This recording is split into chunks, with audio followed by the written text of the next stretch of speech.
Bueno, buenas tardes a todos y a todas. Hoy están con nosotros Cecilia Bobillo y Luciano Merini. Ellos nos van a dar la charla de análisis de la evidencia forense, de la escena a la interpretación de los resultados. Bueno, nos van a informar qué es lo que se hace en la Agencia de Investigación Científica, la IC, en el Laboratorio de Genética Forense. Para presentarlos a ambos, el doctor Luciano Merini es bioquímico, toxicólogo, especialista en toxicología, doctor por la Universidad de Buenos Aires. ¿Cómo? Perdón.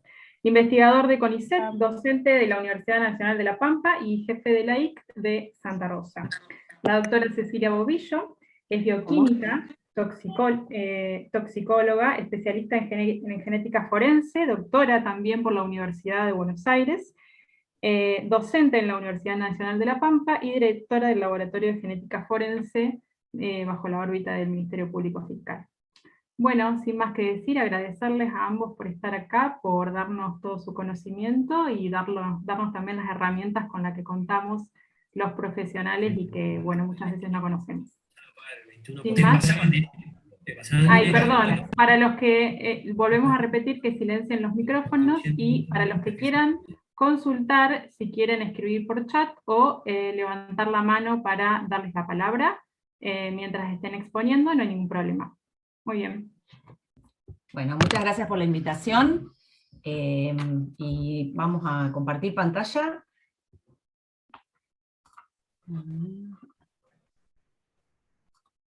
Sí. ¿Se ve? Sí, se ve perfecto. Bien. Perfecto. Espérate, voy a poner arriba. Así. Perfecto. Si se ve ahí, la idea es ir hablando por turnos sobre una sola presentación. ¿Todos pueden ver ahí? Sí. Sí, se ve perfecto. Genial. Bueno, de nuevo, muchas gracias por la invitación.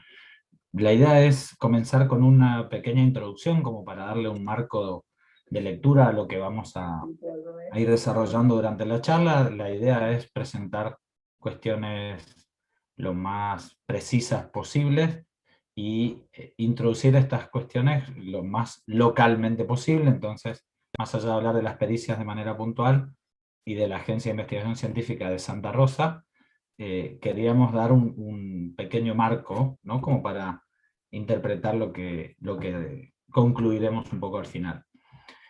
Y va sobre todo sobre una nueva mirada, o bueno, quizás una mirada que está en proceso de cambio sobre la prueba pericial.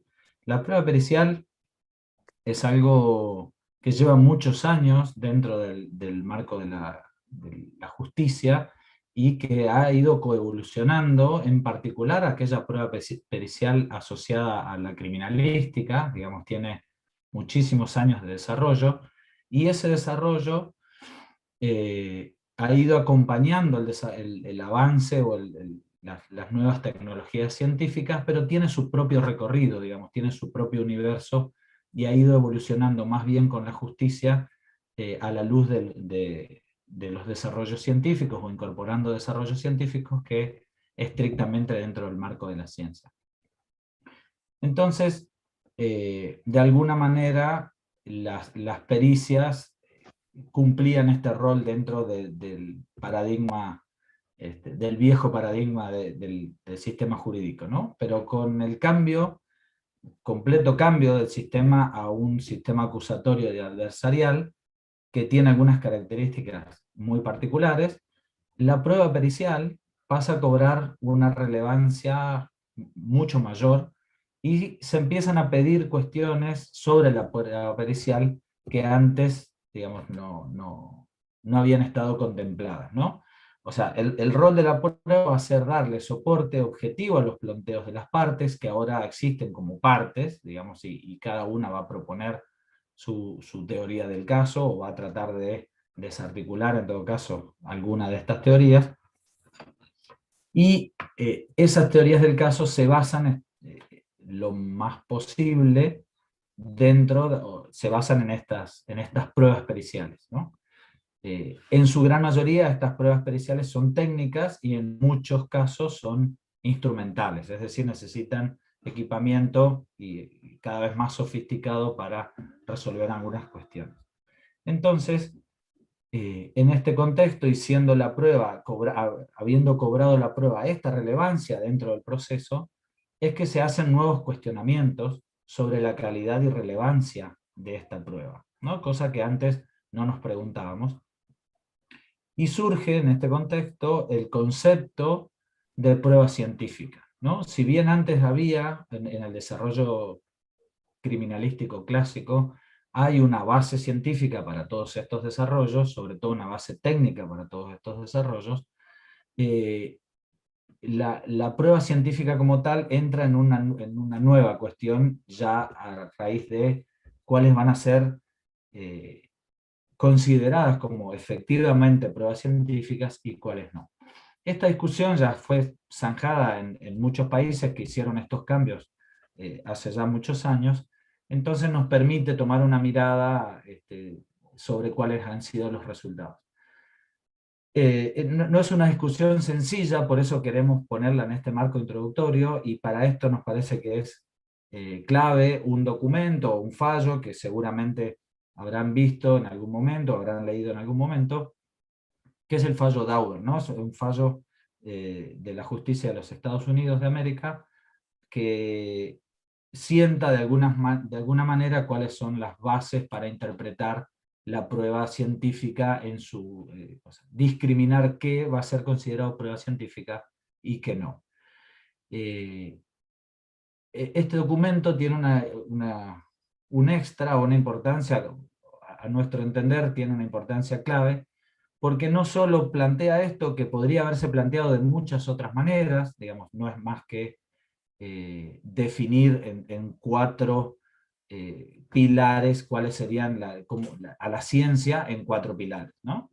Que podría haberse hecho desde distintas vertientes, pero el hecho de que sea en un formato de fallo tiene la ventaja de que automáticamente se vuelve accesible para todos aquellos que pertenecen estrictamente al ámbito jurídico, en un formato que reconocen y que interpretan con facilidad, y que por sobre todo, al pertenecer al propio cuerpo de la justicia,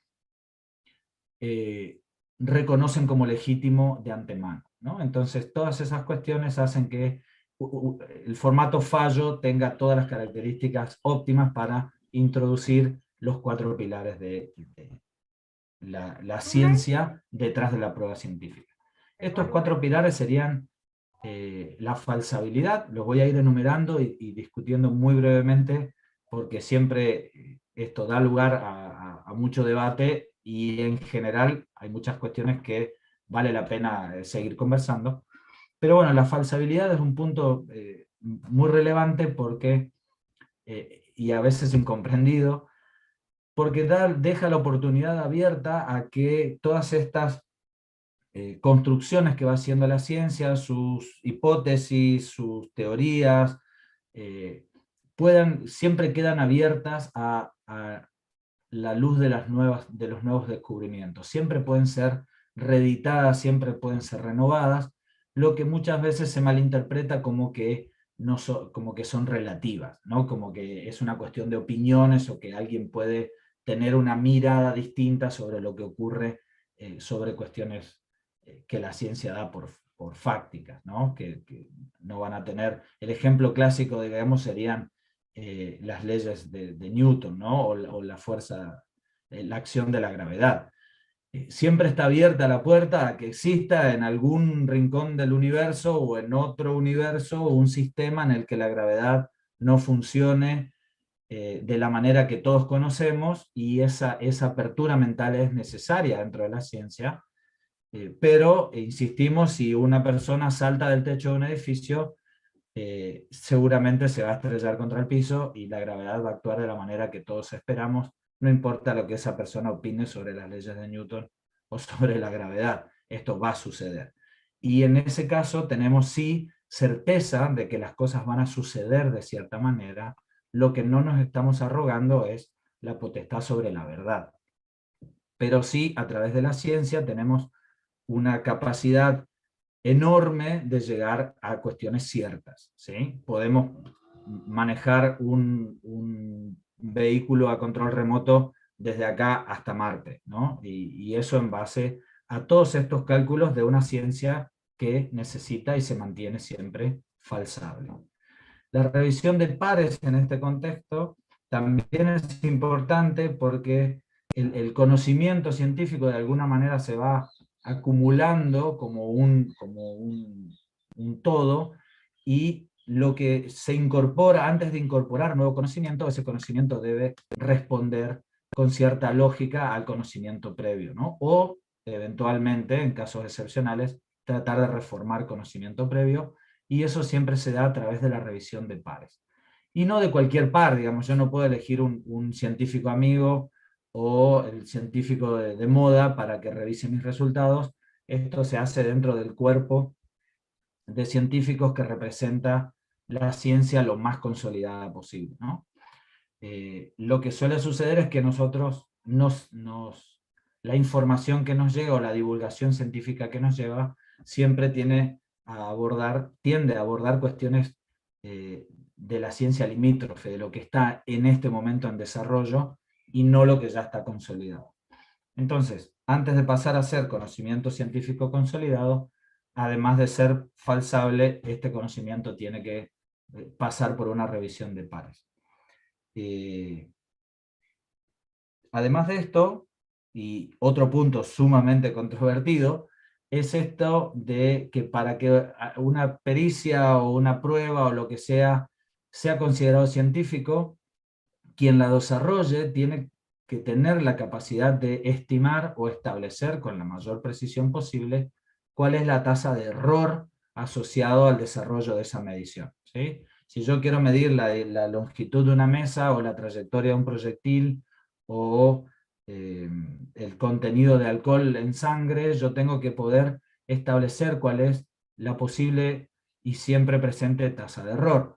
El tema es que todavía no hemos construido un lenguaje conjunto en el que podamos entendernos bidireccionalmente. Entonces, en el mundo jurídico, y sobre todo si uno tiene que llevar una pericia a debate, obviamente la palabra error es algo que nadie quiere escuchar, digamos, el error de la pericia, ¿sí? O la incertidumbre con respecto a un resultado, son palabras que difícilmente alguien quiera escuchar, pero que tienen que ver con concepciones distintas, digamos. Desde el punto de vista científico, el error no es una equivocación, no hay nada equivocado en ese resultado, simplemente desde la ciencia, y si quieren llevarlo incluso al plano epistemológico, siempre va a haber una tasa de error asociado, y hay un tratamiento, hay toda una disciplina desarrollada para el tratamiento estadístico de este error, y decir, bueno, yo sé cuál es mi margen de error. Y eso no quiere decir que haya absolutamente nada equivocado en una medición, ¿sí? El tema es que todavía nos falta avanzar y construir sobre este lenguaje común. Y finalmente, el consenso con respecto a el conocimiento científico, porque justamente al ser falsable, permanentemente hay gente digamos, que le gusta ese tipo de ciencia, de ir buscando inconsistencias en lo que ya se dio por consolidado y seguir buscando nuevas opciones, nuevas alternativas. Entonces siempre hay una ciencia de borde, si quieren, de alguna manera, ¿no? Que eventualmente sí se transforma en conocimiento o no, pero siempre es la que está más cuestionada, más limítrofe, más en evolución y desarrollo, y suele ser la que menos se prefiere para usar dentro del marco de la prueba pericial, ¿sí? Porque se pretende que lo que se utilice como prueba pericial tenga ya el consenso sólido de la comunidad científica, ¿no? Entonces, en base a estos 4 pilares, es importante que interpretemos o miremos cualquier pericia o cualquier trabajo de probatorio que después queramos desarrollar y llamarlo eventualmente científico. Voy a pasar acá la palabra porque muchas de estas cuestiones irrumpen con la prueba de ADN o con la prueba genética como la prueba con mayúsculas científica en este momento para el marco de la justicia. Bueno, ¿cómo están? En relación a lo que venía diciendo Luciano con el fallo de Dauber, la prueba de ADN, más allá de que se utiliza y se tiene la noción de que haciendo una prueba de ADN se va a resolver todo, en realidad la prueba de ADN se toma como la prueba porque es una prueba, una de las pocas, que cumple con estos 4 pilares que él mencionó.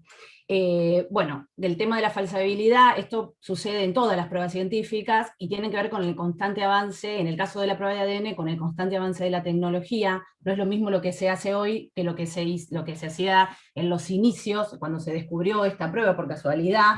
Era muy diferente la metodología que se usaba, la sensibilidad que había para determinar la cantidad de ADN que se necesitaba, todo eso fue cambiando. Sin embargo, eso no significa que lo que se hizo antes estaba mal, simplemente eran las herramientas que se contaban en ese momento. Es una técnica que ha pasado revisión de pares y que pasa constantemente, no solo antes de que se implementen las tecnologías que se van a decir, bueno, listo, a partir de ahora en adelante vamos a empezar a trabajar de esta manera, sino que cuando uno realiza una pericia de ADN, después esa pericia se puede realizar en otro lugar, y se van a utilizar las mismas tecnologías, se va a llegar, si es que se trabajó bien en ambos lados, se va a llegar a los mismos resultados. O sea, tiene resultados que son comparables. Todo el tiempo se están revisando los métodos, se están revisando los procedimientos, y hay consensos internacionales en relación a cómo ir mejorando esta prueba, en cuanto a la forma de procesar las muestras, a la forma de informar los resultados, de interpretar los resultados. Existe una organización internacional de genética forense, que es en donde están todas las personas que más conocen del tema, y es quien todo el tiempo saca recomendaciones, que es en las que nos basamos nosotros, quienes hacemos genética forense, para ir perfeccionando los protocolos, y para ir perfeccionando la forma en la que vamos informando, que por eso va cambiando, y siempre me van preguntando por qué ya no informamos más el 99,99%, bueno, todas esas sugerencias surgen de esta organización internacional. Y por último, y más importante, por eso lo dejé para el final, es una prueba en la que uno puede hacer una valoración estadística y calcular el error asociado a esa prueba. Como dijo Luciano recién, todo lo que uno hace, o todas las pruebas científicas tienen un error asociado, y cuando uno tiene la capacidad de medirlo, mejora la calidad del resultado que uno está informando. La prueba de ADN tiene esa ventaja en el que uno puede hacer una valoración estadística. No en todas las pruebas científicas esto se puede hacer. En la prueba de ADN eso se desarrolló, se puede hacer una valoración estadística y se puede informar ese error asociado. De hecho, nosotros en la forma en la que lo informamos, después vamos a ver cómo se interpreta ese resultado, pero nosotros ahí estamos informando cuál es el error asociado a esta prueba. Entonces, esa es lo que hace a la prueba de ADN que sea una prueba tan importante, más allá de que puede identificar o pueden coincidir perfiles genéticos. Lo que tiene de importante es que cumple con estos criterios de Dauber. ¿Qué hacemos nosotros en el laboratorio? Bueno, esto ya lo he dicho varias veces, pero como se renueva el público, lo voy a volver a decir. Nosotros en el laboratorio del Ministerio Público hacemos análisis de ADN tanto en el fuero civil como en el fuero penal. En el fuero civil para determinar vínculos biológicos, y en el fuero penal para identificar individuos o identificar rastros biológicos y compararlo con muestras que nosotros llamamos de referencia, que son muestras indubitadas. O sea, muestras que uno le toma a una persona que tiene nombre y apellido, y llamamos evidencias a cualquier rastro biológico que se encuentre en algún soporte que no sabemos de quién proviene. En el laboratorio hacemos las dos cosas. ¿Cuál es el rol del científico en la prueba de ADN? Bueno, las muestras a nosotros nos llegan al laboratorio, nosotros no vamos al lugar del hecho, para eso está la IC, ellos son los que recolectan las muestras, nosotros recibimos las muestras en el laboratorio, y una vez que las recibimos en el laboratorio, tenemos todo un procedimiento de aceptación de muestra, de criterio de aceptabilidad de muestra, y procedemos a analizar estas muestras según el pedido que nos llegue a nosotros en el oficio. O sea, el procedimiento es el mismo porque la muestra de ADN es única. Lo único que varía es el material de partida, si es sangre, si es un hueso, si es saliva, o si es, no sé, una mancha en una prenda. Pero la prueba, el ADN es el mismo. Entonces, el procedimiento, una vez que ingresa al laboratorio, según el tipo de muestra que sea, es siempre igual. Analizar las evidencias, determinar los perfiles genéticos que obtenemos en todas las muestras que están vinculadas a una causa, evaluar y comparar esos resultados, o sea, ver la calidad de los resultados, si son aprobados por los procedimientos que nosotros tenemos. En el laboratorio tenemos procedimientos, si bien todavía no estamos acreditados por la norma ISO, trabajamos bajo la norma ISO, o sea, tenemos todos los procedimientos escritos y cumplimos una serie de pasos para garantizar la trazabilidad de la muestra y tratar de garantizar la calidad de los resultados que informamos. Entonces, evaluamos los perfiles genéticos, hacemos la comparación según los que nos pide el oficio, y en base a eso planteamos hipótesis, que si ven los resultados, eso es lo que nosotros informamos. ¿Qué hipótesis estamos planteando para después dar un resultado y ver si esas hipótesis que planteamos se cumplen o no se cumplen? En el caso de una paternidad, la hipótesis será si la madre y ese supuesto padre son los padres de ese hijo, o si es la madre y otra persona. En el caso de un caso penal, será si ese perfil genético que yo encuentro de la evidencia, lo encuentro ahí porque proviene de ese imputado o porque proviene de una persona al azar. El resultado final va a cambiar según la hipótesis que yo planteé. Por eso es necesario tener en claro cuál es el objetivo, qué quiero probar, o sea, ¿para qué me están mandando esas muestras? ¿Qué quieren comparar y qué quieren probar con eso? En base a eso es la hipótesis que yo voy a plantear. Y por último, valorar estadísticamente, que eso es lo que me va a permitir a mí decir qué hipótesis de las que yo planteé es probable o más probable. Para eso se hace una cuenta, se hace una valoración estadística, que después se les voy a contar muy rápidamente sobre el final, y emitir las conclusiones en un informe. También las conclusiones tratamos de que sean lo más claras posible. No es tan fácil a veces porque tenemos que cumplir ciertos lineamientos. Yo sé que para muchos sería más fácil que nosotros pongamos si es, el imputado es o el imputado no es. No podemos hacer esa valoración porque nosotros hacemos una valoración objetiva de la prueba y únicamente determinamos un perfil genético, comparamos lo que tengamos que comparar y vemos cuán probable es observar ese perfil genético porque esa persona aportó su material genético. Nada más, esa es la conclusión que podemos emitir, y hay una forma que está convalidada a nivel internacional en la que uno debería, o es lo más recomendable para emitir esos resultados, y bueno, eso es lo que nosotros tratamos de hacer en el laboratorio. Bien, hasta acá vamos bien, vamos a dar vuelta a una página, así que no sé si hay alguna pregunta, algo pendiente de esta primera parte. A ver, el chat tiene completo. Hay un chat ahí. Ah, no, es saludos. Bien. Bien. En el chat por lo menos no hay ninguna pregunta por ahora. Bueno, quien quiera preguntar algo, se desmutea y nos pregunta, ¿eh? Perdón, ¿se puede hacer una pregunta? ¿Se puede hacer una pregunta? Sí, sí. Me queda claro. una duda, Cecilia. Vos decís Sí. que va personal, personal científico, pero que no son ustedes los que Sí. van a recoger las evidencias. Sí. Yo la única duda es, si llega esa evidencia a no ser correctamente levantada y después tenemos dificultades en las conclusiones. Sí. Yo te pregunto, ¿por qué por ahí no son ustedes los que concurren al lugar y delegan, más allá que presumo que estas personas están con el mismo conocimiento y las sugerencias que ustedes les hacen?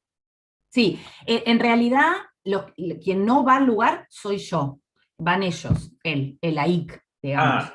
En general, en algunas situaciones en las que no va la AIC por alguna situación especial, que no es casi nunca, y si la muestra es levantada en condiciones que no son aceptables, pueden suceder dos cosas: que la muestra sea directamente rechazada antes de que ingrese al sistema. Nosotros en el laboratorio de ADN las pruebas que hacemos son jurisdiccionales, o sea que las pide el juez. Si llegó hasta el juez y nadie advirtió en el proceso, porque a mí no me llegan hasta que el juez no lo ordena y me traen al laboratorio. Entonces, si llegó hasta el juez y nadie advirtió en el proceso que esa muestra está mal levantada, puede suceder, llega al laboratorio y nosotros tenemos la orden del juez de hacerla. La procesamos, pero detallamos en el informe que la muestra no cumple con los criterios de empaquetamiento, que el paquete fue abierto, que no está en el sobre que debe estar, o sea, todo lo que nosotros observamos de esa muestra lo ponemos después en el informe, digamos, y después estará en el juez o en el defensor o en quien, digamos, quien esté trabajando con esa muestra en cuestionar todo eso. Está bien, te agradezco. ¿Sí? Sí. Quizás con esta explicación que comienza, también se esclarezca un poquito. Porque, digamos, el laboratorio de genética forense, que lo van a ver a la derecha aquí de la pantalla, pertenece a la jurisdicción, tiene jurisdicción en toda la provincia, digamos, es un laboratorio altamente sofisticado, con muchísimo costo de mantenimiento, digamos, son equipos de última generación, entonces, y la casuística que mantiene la provincia es acorde a tener un solo laboratorio para toda la provincia. Después, ese laboratorio, si bien puede levantar muestras, hay gente que va al propio laboratorio a tomarse las muestras y ahí lo hacen bajo sus propios protocolos, el resto de las muestras que le llevan, o al menos las que son levantadas en la escena, en el lugar de los hechos, en la escena del crimen si quieren, esa es abordada y levantada por las distintas agencias de investigación científica que serían de alguna manera el brazo operativo del Ministerio Público en el lugar del hecho, ¿sí? Quienes recolectan las muestras. Estas agencias también pertenecen al Ministerio Público, solo que por una cuestión logística hay una agencia en cada una de las circunscripciones principales de la provincia. Hay una sede en Santa Rosa, que abarca la primera circunscripción judicial, una sede en General Pico, que abarca la segunda circunscripción judicial, y una sede en General Hacha, que abarca la tercera circunscripción judicial. Yo pertenezco a la primera circunscripción judicial, estoy en la sede de Santa Rosa. Entonces, la agencia tiene, y ahora se los voy a ir contando, bajo la esfera de un coordinador, que es quien articula las tres agencias en su funcionamiento y responde a las órdenes del Procurador General, funcionan de una manera homologada, es decir, que entre las tres agencias seguimos trabajando en eso, digamos, en un proceso de homologación de protocolos, tenemos protocolizadas nuestras acciones, también apuntamos a acreditar exactamente la misma norma internacional, la norma ISO 17025, para el funcionamiento dentro del laboratorio, y la norma ISO 17020, que es específicamente para el abordaje, da algunos lineamientos para el abordaje del lugar del hecho. Entonces, no solo la muestra genética es la que se levanta del lugar del hecho, digamos la muestra biológica, manchas de sangre, de saliva, de ADN de contacto, de semen, todas esas manchas o rastros biológicos son susceptibles de ser analizados para buscar ADN, pero el abordaje de la escena del crimen es bastante más complejo y siempre requiere del levantamiento de otros indicios, de rastros papilares, de indicios balísticos, se hacen registros fotográficos, fílmicos, ahora les voy a ir contando, pero digamos, el Ministerio Público tiene su brazo logístico, que son las tres agencias, que trabajan bajo la misma norma y con los mismos criterios de preservación, no solo de los aspectos técnicos de la muestra, sino de los aspectos jurídicos también. Yo no sé si... No sé por qué no funciona. Ahí va. Entonces, en esta cuestión de abordar el lugar del hecho, quienes acuden, perdón que voy a correr porque me queda ahí, y quizás respondiendo un poco a esta pregunta, o tratando de ampliar la respuesta, Es sumamente importante en el abordaje del lugar del hecho preservar la escena por parte del primer interviniente. En general, en la enorme mayoría de los casos, el primer interventor o primer interviniente es la prevención, la policía, que llega por una denuncia o por diversas vías, digamos, llega a la escena y tiene un protocolo de actuación que comparte la policía el protocolo de preservación de la escena del crimen o del lugar del hecho, junto con el mismo protocolo del Ministerio Público, que a su vez responden a un protocolo nacional que tiene origen en un protocolo federal de la preservación del lugar del hecho, y posteriormente avalado por el Consejo de Procuradores. Digamos, hay una serie de lineamientos que no solo son homologados para el trabajo dentro de la provincia de La Pampa, sino en las distintas provincias del país. Entonces, una vez preservado el lugar, que tiene una serie de puntos que deben cubrirse, asegurar el lugar, el preventor o la policía vaya, pone una cinta delimitando el lugar y espera o llama, ya probablemente haya convocado antes, llama a la Agencia de Investigación Científica para la recolección de indicios. En ese proceso, una vez que la agencia se hace presente y se hace cargo del manejo de la escena, se convocan testigos civiles siempre y toda la recolección de indicios para asegurar la trazabilidad de esa evidencia o de esos indicios. Toda esa recolección se hace bajo los mismos protocolos y ante la presencia de testigos civiles que imparciales, digamos, aptos de imparciales o idóneos de imparciales, que pueden dar fe de que todo lo que se hace ahí es lo que se deja plasmado en los documentos, actas. Es importante también elaborar un registro escrito, que sería el acta del lugar del hecho, al que además nosotros le agregamos un registro fotográfico y fílmico. Aquí tienen una imagen a campo, ¿no?, donde está la preservación. En este caso llega, el primer interventor es la policía, como les decía recién, y una vez constatado que el evento está resuelto y que no hay peligro para terceros, no hay que asistir a ninguna víctima y que está todo asegurado, simplemente delimita, vaya y marca una zona de seguridad y un par de zonas externas para evitar la contaminación de la escena. Una vez que nos hacemos cargo de eso, hay un registro, como les decía, fotográfico y fílmico, se indican como uno lo ve en las películas, ¿no? Tenemos los cartelitos, y eso se va marcando en la escena, se van identificando, tomando imágenes en detalle y con escala métrica, digamos en distintos planos que exige la práctica habitual criminalística, y a partir de esta identificación se pueden recolectar estos indicios. En este caso son unas manchitas de sangre, ¿no?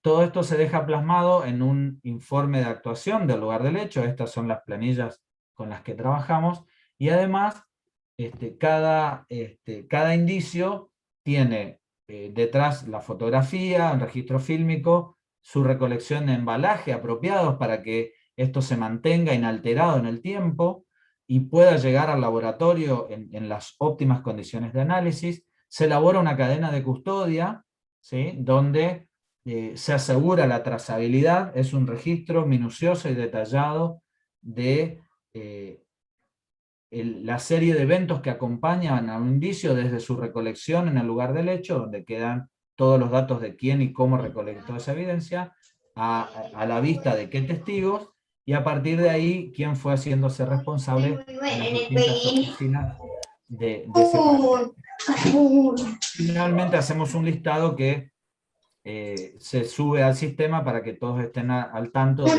que se recolectó en esa intervención. Este es un modelo de cadena de custodia, la pueden bajar si quieren el PDF original de la página del Ministerio Público. Es una única planilla, hemos homologado esta planilla para toda la provincia de La Pampa, o sea que es la versión 1.1, es la vigente para cualquier repartición. Y les presento, una vez abordado ese lugar del hecho, les quisiera presentar algunas secciones, o cómo se organiza específicamente la sede Santa Rosa. Bueno, como les decía recién, hay un grupo, en realidad esta es una expresión, digamos, de que voy yo excepto que mi conocimiento, mi área de expertise sea especialmente requerida o que haya alguna situación especial, hay grupos de trabajo que están permanentemente, en algunos casos en guardias activas durante las 24 horas, los 365 días del año. Eso para nosotros es normalmente identificado como la Guardia de Fotografía y Rastros, que ya es un nombre más bien romántico, ¿no? Porque es una herencia de sus bases criminalísticas, pero la verdad es que este grupo hace mucho más que tomar fotografías y recolectar rastros, ¿no? Obviamente la fotografía forense y la recolección de rastros papilares, de neumático y de pie calzado son las más frecuentes, pero también hacen recolección de muestras biológicas, todas estas que hemos nombrado recién, y de indicios balísticos. Estos grupos cubren los hechos que, dadas las circunstancias de la escena y los acontecimientos, nosotros identificamos como hechos simples, ¿sí? Cuando por la gravedad de los hechos o por la complejidad de la escena no es suficiente, sobre todo la cantidad de personal o las áreas de expertise que están presentes en la Guardia de Fotografía y Rastro, esto es cubierto por un grupo más complejo, normalmente de 4 personas, a veces 3, eso depende un poco de nuestra disponibilidad también de personal, pero idealmente están cubiertas las áreas principales, digamos, el área de balística, el área de identificación humana, para nosotros identificada como AFIS, y el área de química, ¿no? Que tiene una expertise mucho más amplia en la recolección de indicios de todo tipo.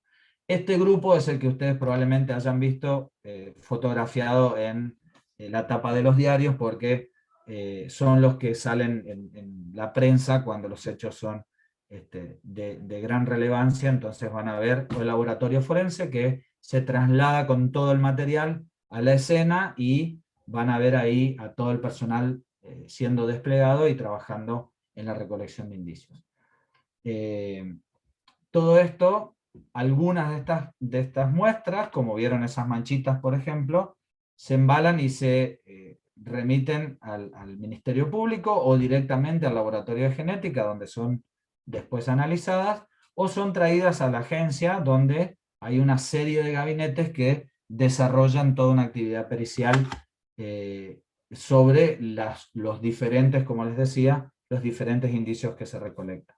Así tenemos un área de identificación humana y rastros, que es para nosotros cariñosamente el área de AFIS, que es el nombre del sistema de identificación humana a partir de los rastros papilares, que son esas imágenes que están viendo en pantalla. Ellos identifican personas a través de las huellas dactilares o palmares, y también hacen cotejos de rastros de vehículos, de pie calzado, digamos, de zapatillas, o zapatos, lo que sea, y de otras improntas, ¿no? Siempre por cotejo con algo que se puede levantar de la escena o algo que surge de la investigación criminal.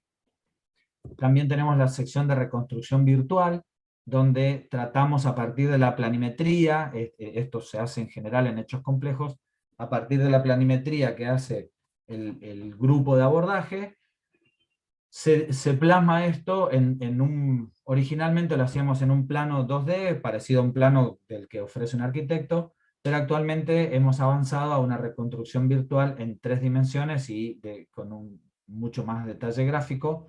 Entonces podemos de alguna manera situar a las personas que no pudieron intervenir en la escena en la distribución, las imágenes del escenario y dónde estaban localizados o de dónde fueron recolectados cada uno de los indicios que después son peritados. Además, en estas gráficas se pueden presentar de manera muy práctica las trayectorias balísticas. Cuando los hechos son balísticos y hay disparos en el medio, uno puede posicionar los distintos actores y poner posibles trayectorias balísticas en base a la evidencia que se recolecta del lugar. Reconstruir eventualmente la mecánica de los hechos, eso también se hace desde otra sección, que es la sección de balística, con toda la evidencia recolectada, patrones de mancha, improntas, muebles rotos, disposición de las lesiones, que después los informes de lesiones que obtenemos del cuerpo forense. Con toda esa información, hay veces que se puede reconstruir, al menos en parte, la mecánica de los hechos, y si fuera necesario hacer algún video ilustrativo para presentar en la corte. Después hay otra sección de documentología, donde se hacen todas las pericias sobre documentos, no solo pericias caligráficas, es decir, sobre la escritura, sino pericias documentológicas sobre los soportes, sobre los documentos en sí. Acá es donde se hacen pericias sobre billetes, valores, cédulas de identificación vehicular, carnet de, digamos, todo lo que sea documento o en soporte papel en general, es el soporte más frecuente, se puede peritar en esta sección. También tenemos tecnología bastante moderna para hacer este tipo de procedimientos. También hay una sección de balística legal, que fundamentalmente se dedica a la clasificación de armas que se secuestran en el marco de las distintas investigaciones. Muchas veces las secuestran los grupos de trabajo en el abordaje de la escena. Sobre esas armas se establece la aptitud para el disparo, es decir, si finalmente el arma funciona y es capaz de disparar. Se hace identificación y cotejo balístico de vainas y proyectiles, tanto los que podemos encontrar en la escena como los que pueden recuperarse de las víctimas. Y estos informes oculares que les decía recién, con toda esta información, el especialista balístico es quien tiene las mejores cualidades como para hacer una interpretación transversal de escenarios complejos y tratar de llegar eventualmente a una reconstrucción y gráfico de la mecánica de los hechos, como le decía recién, ¿no? Son áreas complementarias. De hecho, la sección de reconstrucción virtual funciona de manera complementaria a la sección, dentro, digamos, de la esfera de la sección balística. Y finalmente, está la sección de química forense, digamos que es digamos, está bajo una sola sección, pero es un apartado enorme, digamos, porque en este marco es donde tenemos el mayor despliegue de instrumental y la mayor diversidad de tipos de pericias. Básicamente, o como mayor rutina, se hacen pruebas de toxicología forense en estos instrumentos. Estas fotos acá son bueno, como las que les vengo mostrando, del personal operando los distintos equipos. Aquí es donde se hace la determinación de alcohol, de drogas, medicamentos y tóxicos, y como rutina y de base instrumental, pero también se procesan un montón de otras muestras. Digamos, todo lo que tenga un resultado o instrumental o se requiera de un proceso químico para revelar alguno de los procesos, viene a ser procesado en esta sección. Entonces aquí también se procesan las muestras que provienen de los abusos sexuales, o sea, no solo los hisopados que establece el protocolo, sino también todo aquello que se puede recolectar de la escena, prendas, manchas, ropa de cama, lo que sea necesario peritar para acreditar después la hipótesis que plantea la fiscalía o la hipótesis que plantea la defensa, la teoría del caso que plantea cada uno, y manchas biológicas en general sobre diferentes soportes, ¿no? Establecer si algo es sangre, si esa sangre es humana, si es saliva, si es semen, y eventualmente, una vez que establecemos esas primeras pruebas, que se llaman pruebas preliminares, digamos de alguna manera, se pueden remitir, o pruebas presuntivas, también se las engloba con ese nombre, se las remite una vez que tenemos identificado que esa mancha sí corresponde a una mancha biológica. Podemos remitirlo al laboratorio de genética forense, donde se puede hacer eventualmente la identificación a partir de esa muestra biológica. Dentro de esta misma sección funciona la parte, o sea, dentro de la química forense también hay todo un apartado destinado a la identificación de residuos de disparo y otros residuos propios de la deflagración o de los restos de pólvora que suceden cuando hay armas de fuego involucradas en el proceso. Acá también, a partir de este instrumental, estamos haciendo lo que informalmente se conoce como termotest, ¿no? La presencia de residuos de disparos sobre las manos del tirador, o sobre las prendas del tirador, o sobre algún soporte. Además se hacen los revenidos químicos, que son necesarios para revelar numeración que ha sido erradicada, en general por abrasión, ha sido erradicada de las armas. Entonces a partir de ahí se hace un revenido químico. Solo hacemos revenido químico sobre armas, si bien el mundo del revenido es mucho más amplio.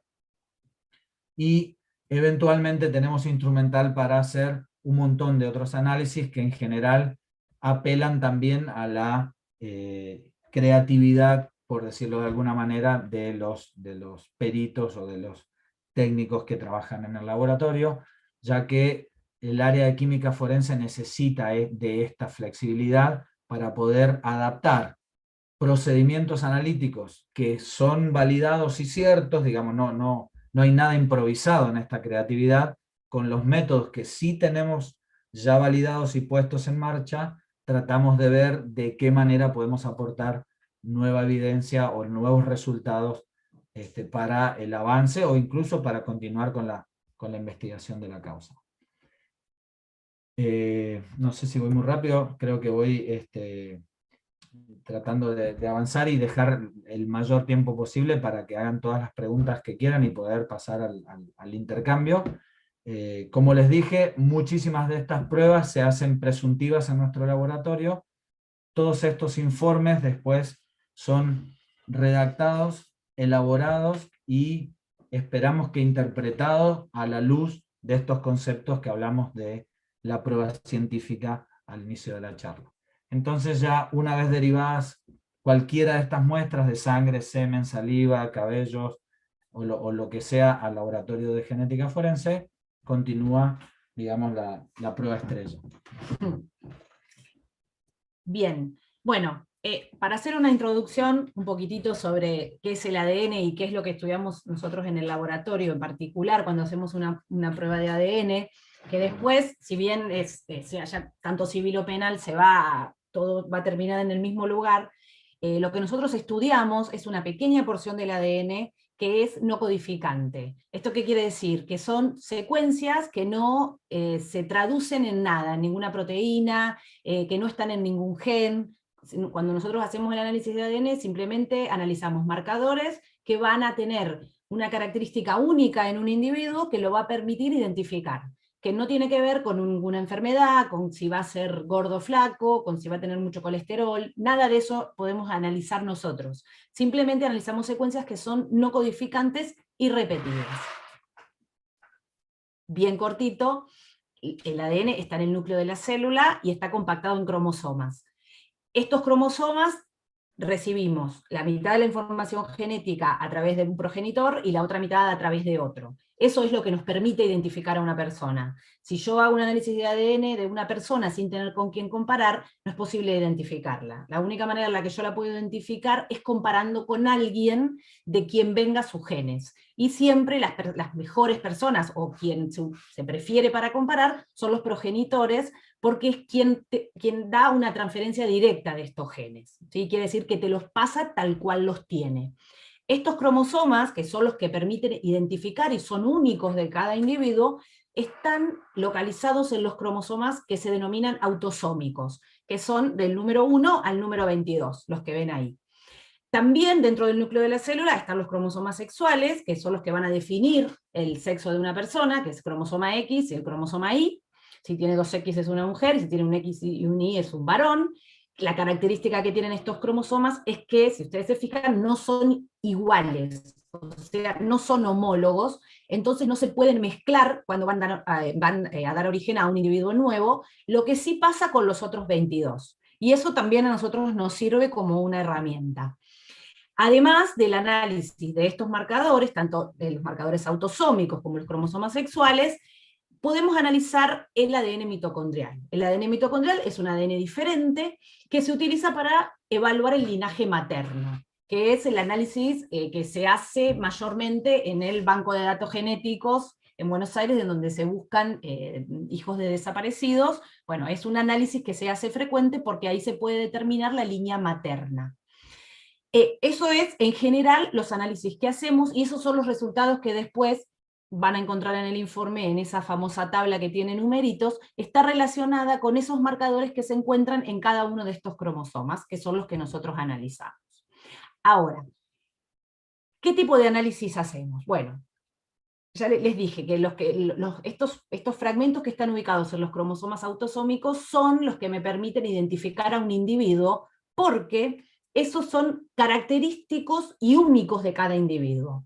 Si se fijan en el esquema este que hice acá, cuando los progenitores transmiten esos cromosomas a los que van a ser sus futuros hijos, como los cromosomas se denominan homólogos, o sea, son iguales, el 1 con el 1, el 2 con el 2, antes de formar el óvulo o el espermatozoide, se van a mezclar.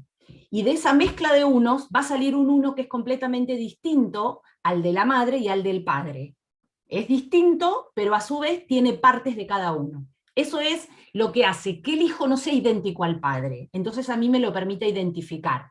Pero que buscando en regiones específicas, yo vea si comparte o no esa parte con alguno de los progenitores.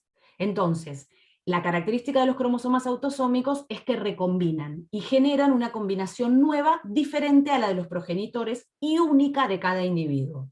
Después podemos analizar los marcadores en el cromosoma Y, que los marcadores en el cromosoma Y, a diferencia de los marcadores autosómicos, como el X y el Y no son homólogos, o sea, no se pueden mezclar, todos los descendientes de una línea paterna van a tener el mismo cromosoma Y. O sea, el abuelo le va a pasar el mismo cromosoma Y al padre, y el padre le va a pasar el mismo cromosoma Y al hijo. Entonces, el marcador de cromosoma Y no me sirve para identificar un individuo, pero sí para identificar un linaje. Y en algunos casos eso es útil, por ejemplo, cuando quiero hacer una reconstrucción familiar, en donde no tengo al padre y a la madre, solo medios hermanos, ahí me sirve, o en los casos en que tengo una evidencia, por ejemplo, en el caso de un abuso, en donde tengo mucho material femenino y muy poco masculino. A veces el material masculino no se puede detectar por marcadores autosómicos, porque el femenino es tanto que me tapa, es una cuestión metodológica, que yo no puedo ver el aportante masculino, pero sí puedo hacer un análisis de cromosoma Y, que no importa cuánto haya del material femenino, el cromosoma Y solo va a amplificar si hay un aportante masculino. En ese caso se utiliza.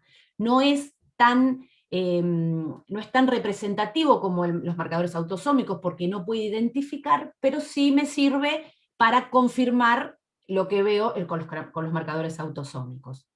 Y por último, podemos hacer un análisis del ADN mitocondrial, que el ADN mitocondrial tiene la característica de transmitirse solo por la línea materna. Las mitocondrias en el espermatozoide están en la cola, y el espermatozoide las usa para moverse. Cuando se produce la fecundación, que ingresa solo la cabeza del espermatozoide al óvulo, en la cabeza es donde tiene su material genético. Entonces todas las mitocondrias que va a tener una persona provienen del óvulo, o sea, provienen de la línea materna. En ese caso, podemos utilizar este marcador para determinar el linaje de línea materna.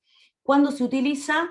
Cuando, por ejemplo, quiero ver una relación entre una abuela y algún nieto, o cuando tengo un material que está muy degradado. El ADN mitocondrial es distinto del ADN autosómico y es más resistente, entonces me sirve en los casos en que no tenga una buena muestra. Estos son los tres tipos de análisis que nosotros podemos hacer en el laboratorio. El que hacemos siempre es el de marcadores autosómicos, porque nos permite identificar. Eso es lo que me permite a mí poder ponerle un nombre y un apellido. Y después hacemos el análisis de los marcadores de cromosoma Y o de ADN mitocondrial en casos complementarios, o cuando no podemos resolverlo solo con marcadores autosómicos. Bien, eso es una introducción general. ¿Desde qué muestra podemos partir? En los casos penales, de todas estas. Muestras de referencia, o sea, de individuos indubitados, que tienen nombre y apellido. En general la muestra de elección es una muestra de sangre, porque la sangre tiene... en la sangre podemos obtener mucho ADN, la sangre se obtiene de las células que tienen núcleo, o sea, no de los glóbulos rojos, pero sí de los glóbulos blancos. Como hay muchas células en la sangre, podemos obtener gran cantidad. Tomamos las muestras de sangre en un papel de filtro, unas gotas de sangre. Esas muestras tienen varias ventajas. Primero, que es muy fácil la extracción de ADN, que se obtiene gran cantidad, y que ese papel se puede guardar años, y después se vuelve a extraer y se vuelve a obtener ADN. Por eso elegimos esa muestra. Se puede hacer hisopado bucal también, como muestras de referencia. Y después, como evidencia, se puede usar cualquier cosa que tenga cualquier soporte en donde yo encuentre material biológico. Un arma, un hisopado vaginal, o anal, o bucal, una prenda que esté manchada, un vaso, en los casos en que alguien haya tomado de un vaso. Algunas veces bueno, a veces es difícil sacar ADN de ahí.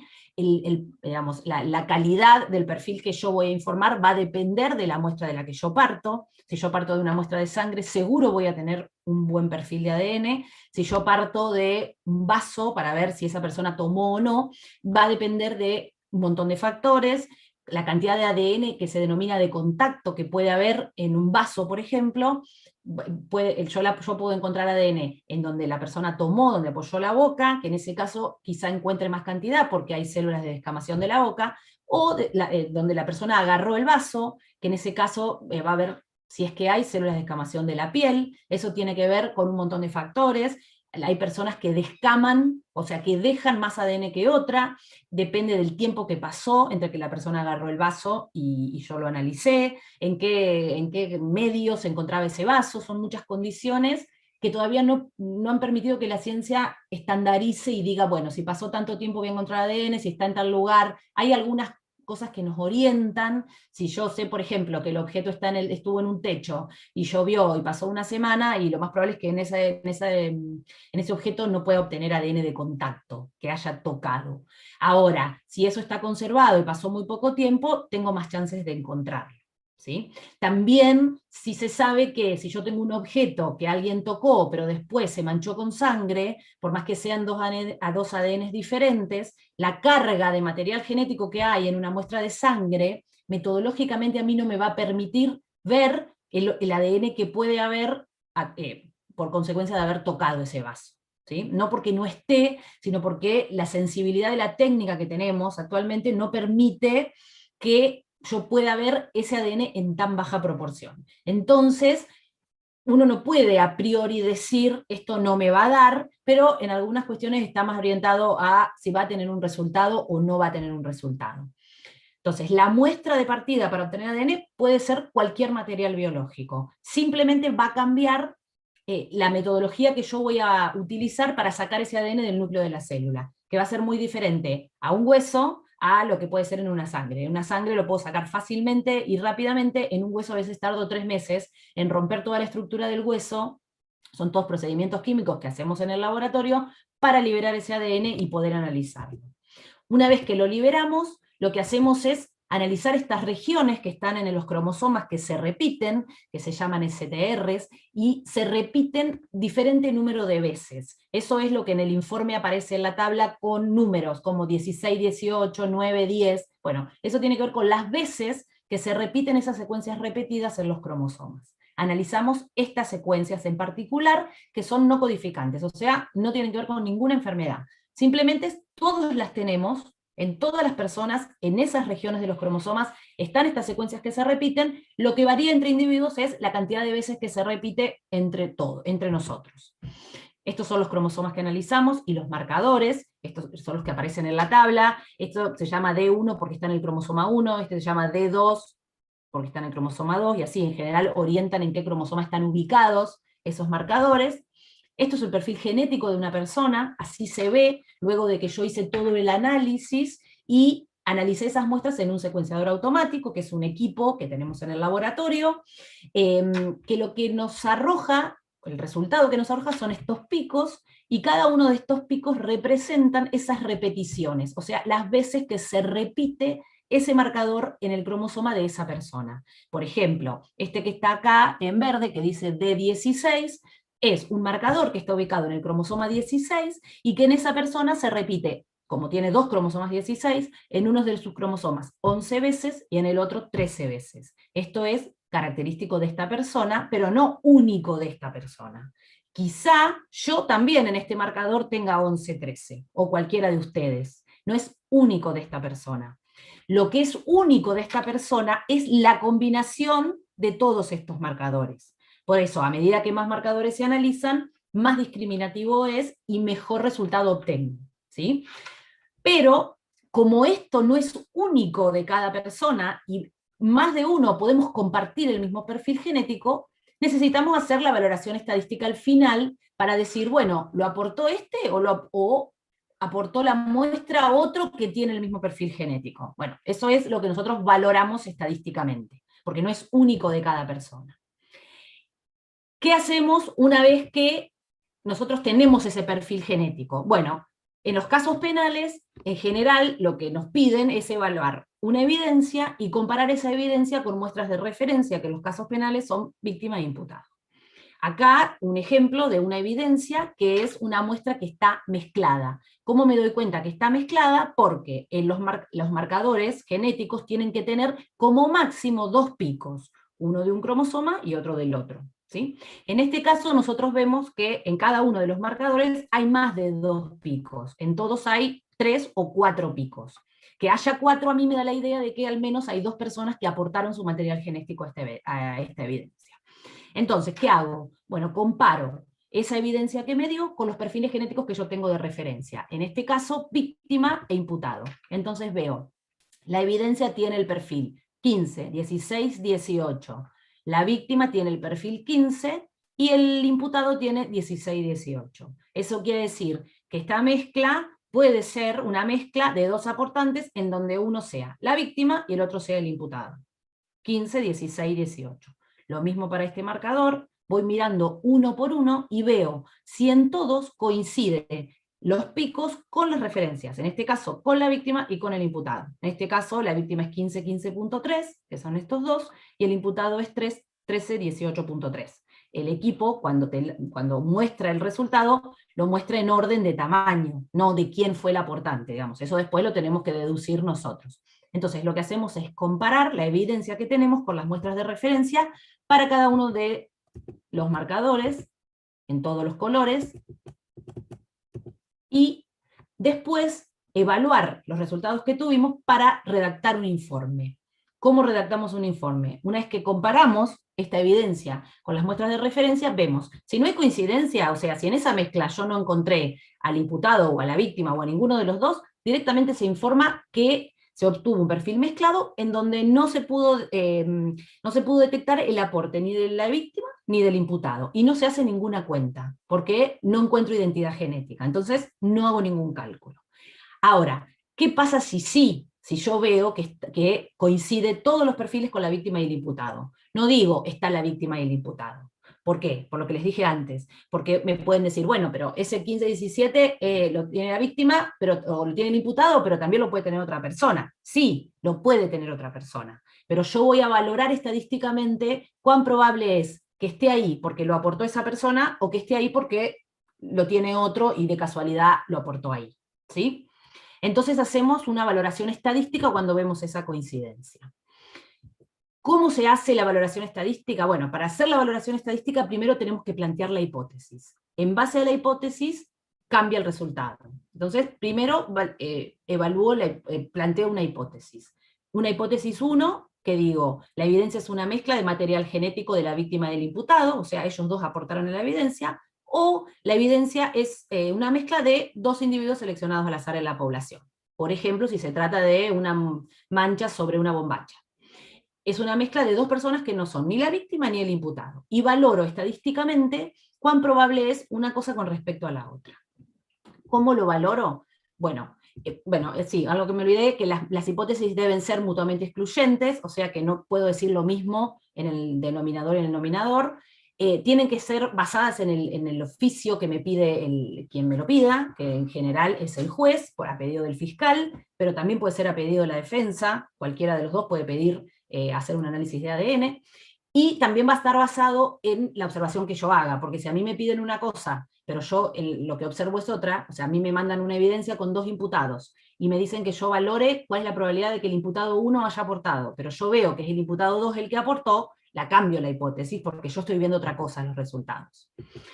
Entonces, planteo la hipótesis.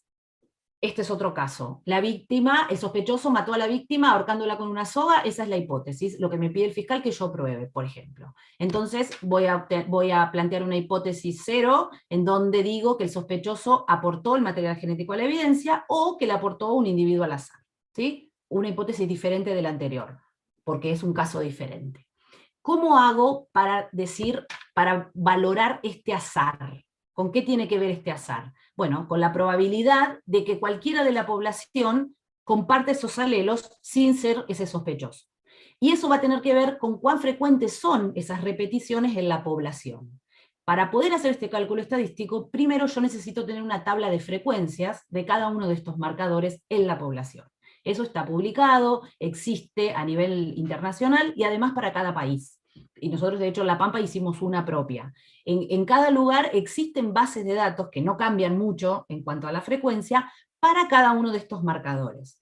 Entonces, cuando hacemos la cuenta, lo que hacemos es esto. Es decir, ¿cuál es la probabilidad de que yo vea 9-10 si el sospechoso aportó 9-10? Eso va en la hipótesis de arriba. La probabilidad es 1, porque 9-10 tiene la soga y 9-10 tiene el sospechoso. ¿Cuál es la probabilidad que un individuo al azar haya aportado 9-10? Bueno, ahí se utiliza la frecuencia de la repetición 9 y de la repetición 10. Y se hace una fórmula y se obtiene un valor. Ese valor se hace para cada uno de los marcadores. Uno por uno se calcula cuál es la probabilidad de que esté porque aportó el sospechoso o que esté porque aportó cualquier persona al azar en la población. Una vez que yo tengo el resultado para cada uno de estos marcadores, se multiplican entre sí y se obtiene este famoso valor de LR, que es el que aparece en el informe, que ya no aparece más en 99,99, y aparece este valor de LR. Este valor de LR es un índice de verosimilitud, o sea, me dice cuán probable es la hipótesis 1 en relación a la hipótesis 2, o la hipótesis 0 en valor a la hipótesis 1, es lo mismo. Y en este caso, lo que obtengo es esta conclusión, que en la muestra SOGA se ha obtenido un perfil genético masculino, que presenta identidad con el perfil genético observado a partir de la muestra sospechosa. ¿Qué digo ahí? Que los perfiles son idénticos, nada más. El valor de razón de verosimilitud obtenido, luego la valoración estadística, 1,19 por E a la 29, que es el valor que resulta de multiplicar cada uno de estos en forma individual, indica que es 119.000 cuatrillones de veces más probable observar, porque este 29 son 29 lugares después de la coma, ¿sí? O sea, 1 y 29 lugares. Son 119.000 cuatrillones de veces más probable observar este perfil genético si el sospechoso 1 ha sido el aportante de material genético a la evidencia, en relación a que el aportante haya sido un individuo seleccionado al azar en la población. Lo único que hago acá es explicar las hipótesis que yo puse arriba, ¿sí? Esa es la conclusión que nosotros damos. No decimos es el imputado, decimos es tantas veces más probable que el imputado haya aportado el material genético. La prueba de ADN es una prueba más que debe sumarse al resto de las pruebas y valorar que el imputado está relacionado a la causa, que se lo vio en el lugar, y todas las demás cosas que hacen a la causa, ¿sí? Esto es una prueba más, y es un índice altísimo de que se cumple la hipótesis 1 en relación a la hipótesis 2, ¿sí? Después estará en el juez hacer la valoración de este resultado, o quien tenga que defender esta pericia. Emitimos las conclusiones, estas conclusiones no pueden ser ambiguas, o sea, si digo una cosa, no la otra, precisas y que respondan a lo que se me solicita en el oficio, o sea, si me está preguntando si el imputado aportó material, o si el imputado tocó esa soga, yo tengo que contestar lo que se me pregunta, claras y de sencilla comprensión. Bueno, ahí siempre surge el problema, porque no están de sencilla comprensión. En general tratamos de usar un lenguaje que sea lo más entendible para todos, pero a veces no es tan simple porque no podemos decir algunas cosas que muchas veces nos preguntan o quisieran que digamos, como que es, o que está, o que no podemos decir eso. Siempre tenemos que hacer esta conclusión basados en una evidencia estadística, o sea, en un valor estadístico, y eso a veces no es tan fácil de entender. Tratar de reducir los tecnicismos, que bueno, intentamos, tampoco es tan fácil, y que sean objetivas. para esto nosotros utilizamos, como ya les dije, todas las recomendaciones de la Sociedad Internacional de Genética Forense. Tratamos todo el tiempo de actualizarnos según las últimas recomendaciones para ir modificando. Por eso, si ustedes se fijan en los informes que vamos haciendo, la versión del informe, ya no me acuerdo cuál es, pero todo el tiempo nosotros vamos modificando la versión del informe. Tenemos un modelo estándar que vamos completando según la causa, y como tenemos todos los protocolos escritos, todos los procedimientos, el modelo de informe también está dentro de estos procedimientos, y a medida que va avanzando la ciencia, nosotros vamos modificando el informe. Por eso hay nuevas versiones, porque vamos cambiando algunas cosas que a veces son imperceptibles, pero que sabemos que mejoran a la interpretación.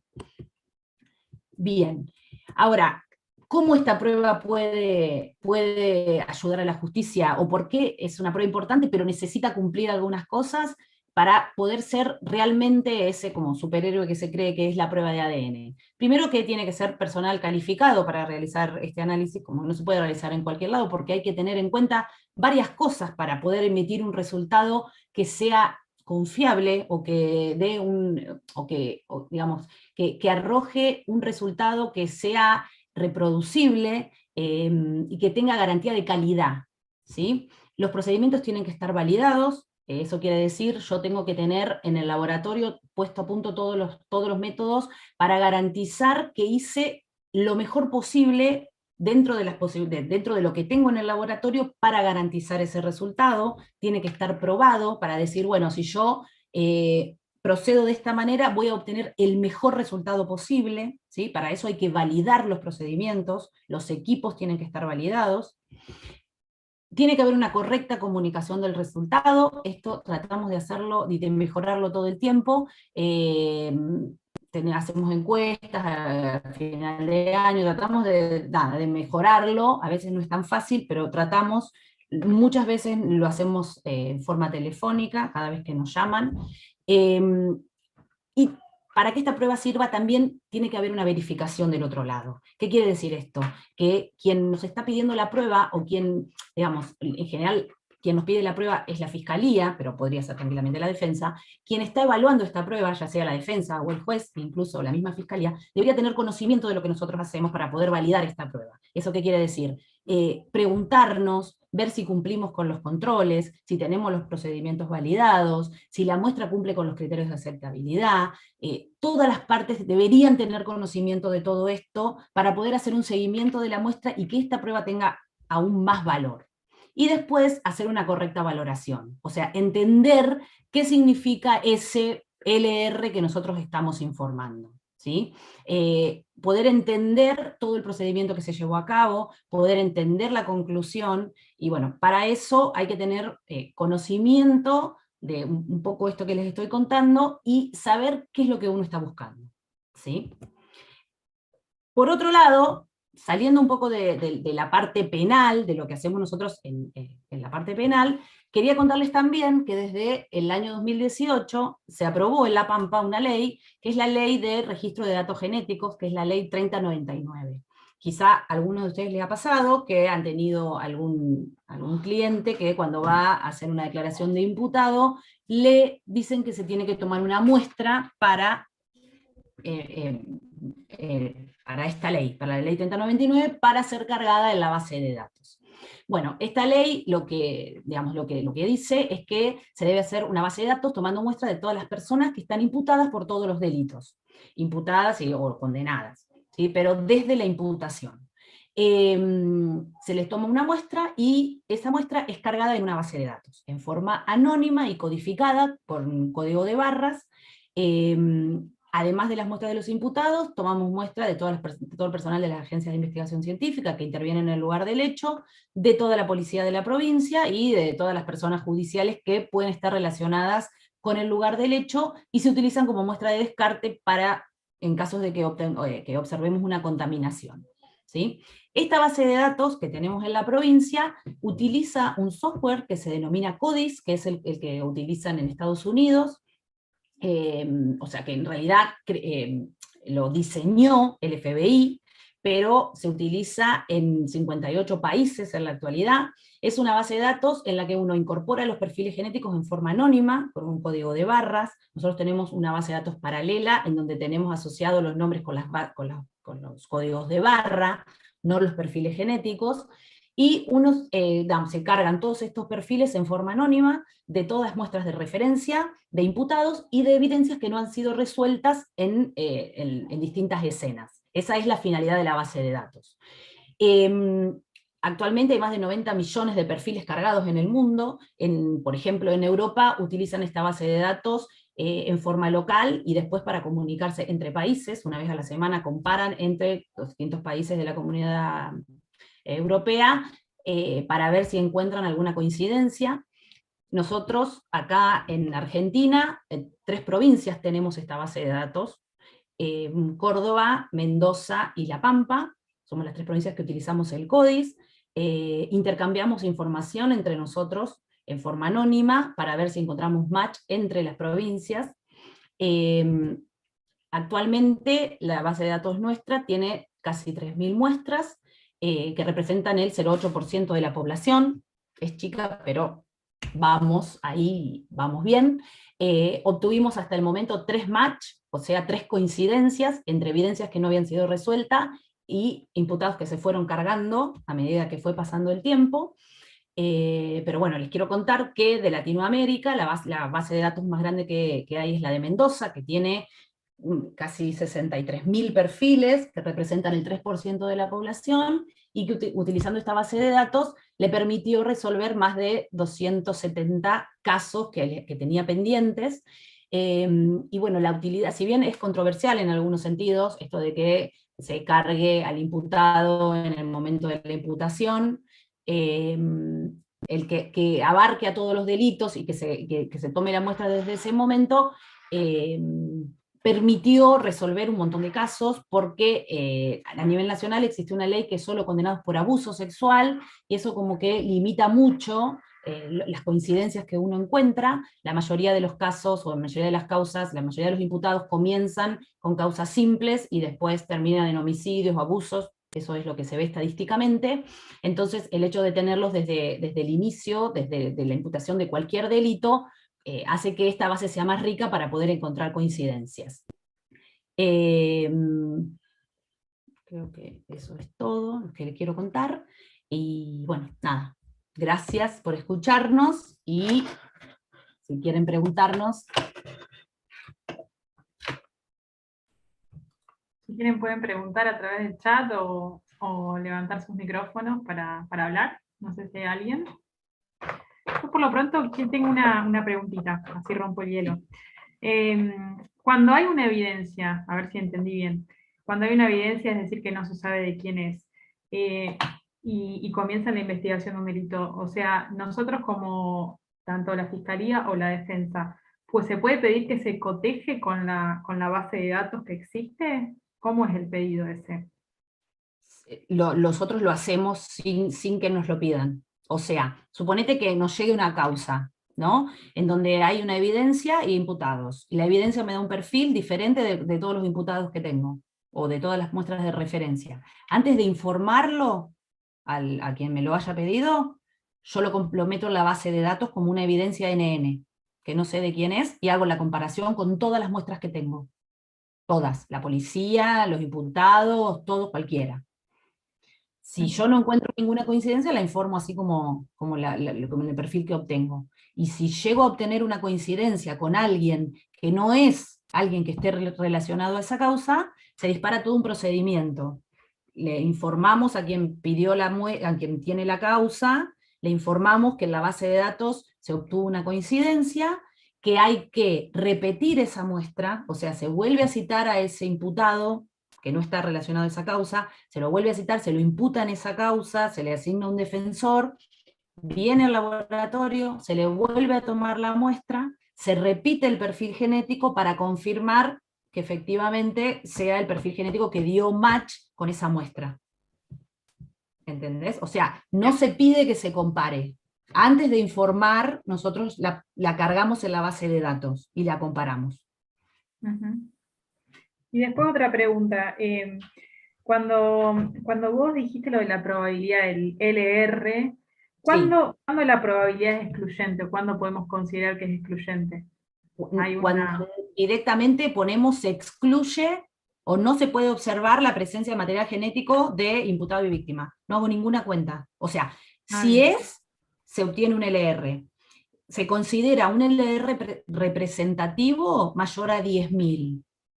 Si es menor, quiere decir que tengo una evidencia de mala calidad, que eso puede pasar, que el perfil no sea divino, y entonces me da un LR bajo. En ese caso, bueno, que no, ese es el peor de los casos, porque a veces uno no lo informa como que hay una coincidencia, o lo informa como que es no concluyente, porque da un LR por debajo de un valor de corte. Pero en general, cuando millones son, ¿no? 10.000 millones son, ¿no? No, 10.000. 10.000. 10.000. Superior a 10.000. 10.000, bien. Sí. Perfecto. Acá hay una pregunta. El doctor Alomar, ¿será posible que muestren nuevamente el cuadro de la última pantalla que compartieron? Sí. Después, el doctor Argüello pregunta, ¿la toma de muestras para la base de datos se hace compulsivamente a cada imputado? ¿No hay planteos constitucionales? ¿Tiene esto algo que ver en el hecho que solo 3 provincias lo usan? No, solo 3 provincias usan el CODIS. El CODIS es, empiezo por el final, el CODIS es la base de datos que usamos para comparar. Después, cada provincia tiene leyes diferentes. En algunas provincias, como La Pampa, Mendoza y Córdoba, es para imputados por todos los delitos. En otras provincias tienen solo condenados por abuso sexual. En otras tienen solo condenados por todos los delitos. Bueno, la ley depende de cada provincia, ¿sí? Hay varias provincias que tienen leyes y pocas que tenemos base de datos. Por una cuestión operativa, entiendo, porque eso tiene que ver con que esté puesto en marcha en el laboratorio, ¿sí? Lo que tiene Córdoba, La Pampa y Mendoza es CODIS, que es la base de datos que acumula esos perfiles genéticos. Salta, por ejemplo, tiene base de datos, pero utiliza otro software diferente. Tiene una ley que es solo para condenados por abuso, y usa otro software diferente que no es CODIS, pero también tiene. Provincia de Buenos Aires también tiene, Entre Ríos también tiene, varias provincias tienen. Con respecto a la toma compulsiva, no. La persona, cuando va a tomarse la muestra, puede negarse, firma un papel que se niega, y en el caso de que el fiscal o quien lo esté citando considere pertinente, le pide al juez, y el juez sí le puede ordenar que se tome la muestra. Y ahí vuelve y se la toma. Y no sé qué más había preguntado. ¿Algo más? No, me parece perfecto. Y si pueden compartir Sí. No sé cuál. el cuadro de la última pantalla. ¿Esta? Doctora Alomar, no sé si está presente.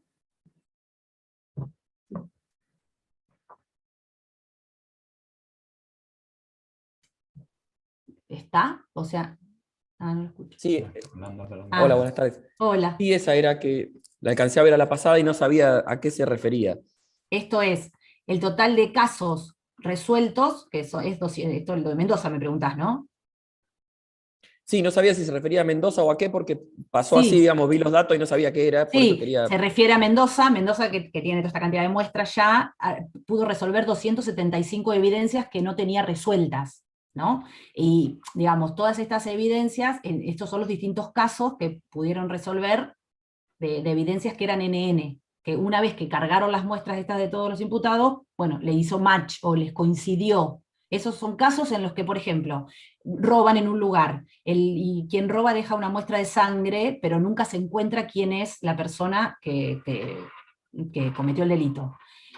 Si esa persona está ingresada en la base de datos, esa muestra que es NN se ingresa a la base de datos y se hace una comparación. Y ahí surgen estos match, o estas coincidencias de perfiles genéticos. Para eso se utiliza la base de datos. Bien, perfecto. Gracias. No, de nada. Hay otra pregunta. A ver. Con respecto, el doctor Argüello, con respecto a las pericias caligráficas que realizan en el laboratorio, ¿son solo para penal? ¿Qué alcance tienen y si cuentan con un perito calígrafo? Sí, sí tenemos peritos calígrafos. en general son para el fuero penal, pero eventualmente si la solicitud la hace algún juez como parte de una causa civil, se puede procesar, pero necesita hacer un pedido, el pedido ser hecho por el juez. Eventualmente, digamos, el peor de los casos es que se cobre la pericia, pero sí se puede hacer para, no solo para algunos casos civiles, sino para otras jurisdicciones. Digamos, también nos han enviado pericias desde Provincia de Buenos Aires o de otras jurisdicciones, en cuyo caso también se puede, en ese caso ya es vía exhorto, se hace circuito y se presta el servicio. Digamos. En ambos casos es pago, pero sí se puede hacer. Digamos, no es que no existe posibilidad. Queremos aclarar algo los dos, en realidad, que bueno, no me olvidé de decirlo, más para ustedes que son, supongo, defensores o que están desde ese lugar.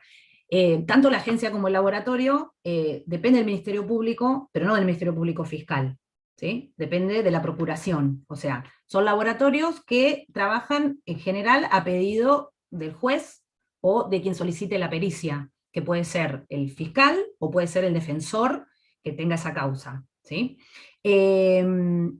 La pericia se realiza de la misma manera, no importa quién la pida. Digamos, esto es una prueba científica, tanto lo que hacemos nosotros en el laboratorio de ADN como todas las pericias que se hacen en la I, acá en Pico y en Hacha. Es una prueba científica, no importa quién la pida. O sea, el resultado no va a variar, depende que si lo pide el fiscal o si lo pide el defensor. Lo que varía es sobre qué pruebas, sobre qué pruebas se hace el pedido, digamos. Supónganse que el fiscal pide una prueba, y después el defensor quiere hacer una prueba y pide la misma prueba, o sea, no se va a repetir el análisis, se va a entregar al defensor el mismo resultado que se entregó al fiscal, porque la prueba es una sola y el análisis es el mismo. ¿Sí? En el caso de ADN, mucho más simple todavía, porque nosotros hacemos una sola cosa y es un solo análisis. En el caso de la IC, bueno, ellos pueden recibir sobre una misma causa un pedido del fiscal sobre una muestra para hacer una determinación, y sobre la misma muestra un pedido del defensor de hacer una determinación diferente. Por ejemplo, le pueden pedir una muestra de orina que el fiscal pida a ver si hay marihuana, y el defensor pida a ver si hay cocaína. Son dos análisis diferentes que se hacen sobre la misma muestra. Pero el resultado es el mismo independientemente de quién lo pida, porque lo que nosotros hacemos es un análisis objetivo de la muestra, o sea, hacemos una evaluación científica, que no sabemos ni quiénes son las partes, ni nada, digamos, o sea, simplemente hacemos un análisis científico de la muestra. No sé si vos querés aportar No, algo. sí, es así. Digamos, en general, incluso el informe, lo que hacemos para evitar confusiones es ante el pedido, digamos, si lo pide una de las partes y la otra parte ya solicitó previamente la misma pericia, se entrega el mismo informe. Es decir, esa pericia ya fue solicitada, se reenvía el informe que dio, digamos, estos son los resultados. Ya tenemos esos resultados, son estos, digamos, independientemente de quién sea el solicitante. No sé si Tengo otra pregunta referida a eso, Sí. si es posible. Sí. Cecilia, vos cuando decís lo pide la defensa o lo pide el fiscal o lo piden las partes, por ejemplo, estas pericias de existencia de tóxicos y demás en sangre, en un accidente de tránsito, entiendo que son las primeras que se piden y que no son jurisdiccionales, o sea, normalmente no se las pide el juez, sino directamente el fiscal. Entiendo que ni siquiera llega a pedirlas casi, pero son como de práctica, digamos, dentro de esta investigación. Cuando te referís a la defensa, ¿lo haces también para los defensores privados o solo para los públicos, que son los únicos que dependen de la procuración, por un lado? Y por otro lado, si esa respuesta fuera negativa, que creo que es así, digamos, que ustedes solo la hacen a pedido de la defensa pública, te pregunto también si es posible que la muestra pueda ser, por ejemplo, utilizada por un perito mío como defensor particular. A ver, Sí, no sé si se entendió. Sí, Yo perfecto. no te puedo pedir la Perfecto. pericia, pero quiero ver si Sí. me puedes compartir la muestra. Sí. Tanto no sé de la parte judicial. Hasta donde entiendo, lo que puede pedirlo directamente a la IC, al laboratorio o al juez son los defensores oficiales. Ahora, si uno es defensor privado y se lo pide al juez y el juez hace lugar, entiendo que también la podemos hacer. No me la podés pedir directamente a mí, pero sí se la Claro. podés pedir al juez. Yo Sí, entiendo digo, que eso debería poder suceder. En cuanto sí, al en pedido. realidad eso tiene que ver con que las pruebas jurisdiccionales solo nos las permiten a los defensores particulares en caso de que sean irreproducibles, con lo cual el Sí. juez no la va a ordenar, porque normalmente estas pruebas, perdón, me estoy quedando sin batería, estas pruebas No. que tienen son reproducibles, Sí. entonces el juez te dice, no, hágala usted solo. Por eso mi pregunta es, si ustedes tienen previsto, o si podría suceder, de que yo ponga mi propio perito, pero dado que ya no voy a poder, por ejemplo, obtener la muestra, porque la levantan ustedes y ahí la defensa probablemente no tengan ni un imputado en ese momento, salvo un accidente de Sí. tránsito. Sí. Si ustedes pueden compartir esa muestra, y si mi perito particular del laboratorio X podría de alguna manera hacerse de esa muestra, Sí. si eso es posible o es una cosa que no podría suceder. Te hablo de ADN, después quizás las muestras que procesan ellos es diferente, porque quizás hay más cantidad. En relación al perito, nosotros cuando recibimos un paquete y vamos a analizar una causa, fijamos a través del sistema una fecha de apertura, en la que se enteran todos, de todas las partes. O sea, se comunica a todos. ¿Para qué? Para que cuando vamos a abrir el paquete, si alguna parte quiere estar presente o quiere mandar un perito a mirar lo que hacemos, puede venir. Solamente en el inicio, no puede estar durante todo el proceso, porque nosotros lo hacemos en varios días, eso no se puede estar adentro del laboratorio, pero sí en el momento de la apertura para garantizar que la muestra está en las condiciones que dice que está, que adentro del paquete hay lo que dice, si bien nosotros sacamos fotos y todo, al momento de la apertura puede venir alguien de las partes a corroborar lo que estamos haciendo. Después, con respecto a compartir la muestra, si, por ejemplo, lo que levantan es una bombacha que está manchada, nosotros para hacer el análisis utilizamos un pedacito de la bombacha y después el resto lo guardamos de vuelta en el sobre. Esa muestra tranquilamente, si el juez lo ordena, se la puede dar a vos y vos la llevás a otro laboratorio y la haces analizar en otro lado. Eso puede suceder. Ahora, si por ejemplo es un abuso sexual y hay un hisopado vaginal. Cuando se hace un hisopado vaginal, en el caso de un abuso, se toman 3 hisopos.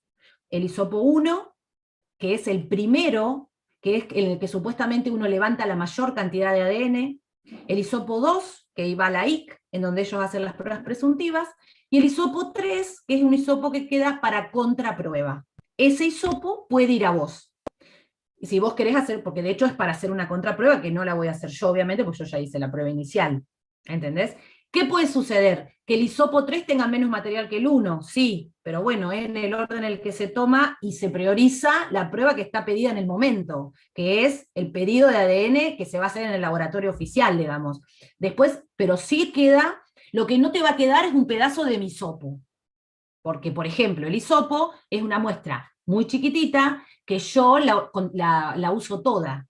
Porque como no sé la cantidad de material genético que puede haber en ese hisopo, la uso toda, porque si yo la parto a la mitad, a lo mejor obtengo un mal perfil genético solo para ahorrar muestra, y si lo hubiera usado toda, hubiera tenido un buen perfil, ¿entendés? Entonces yo la uso toda, porque aparte hay un hisopo 3 que es justamente para contraprueba.